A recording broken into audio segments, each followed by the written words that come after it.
பார்த்தீங்கன்னா நம்ம சப்பாத்தி சுடுறத பார்க்கலாம். கையாலேயே நம்ம தோசை கரண்டி இல்லாமல் அழகாக சப்பாத்தி சுடு. பாருங்க, எண்ணெய் அவ்வளோ ஊற்றாதீங்க. எவ்வளோ எண்ணெய் ஊற்றுறீங்களோ அவ்வளோ சப்பாத்தி சாஃப்டாக இருக்கும்.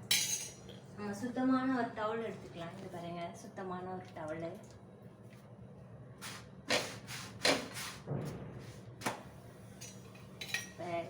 திருப்பி விட்டுக்கலாம். மறுபடியும் எண்ணெய் ஊற்றிட்டு இப்படி பண்ணி பாருங்க, சப்பாத்தி ரொம்ப சாஃப்டாக இருக்கும்.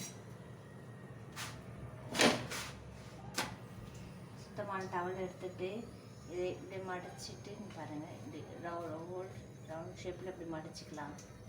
இப்படி சப்பாத்தி இப்படி புஷ் பண்ணி இப்படி விட்டீங்கன்னா நல்லா சப்பாத்தி புஷ்டியாக வரும் பாருங்கள்.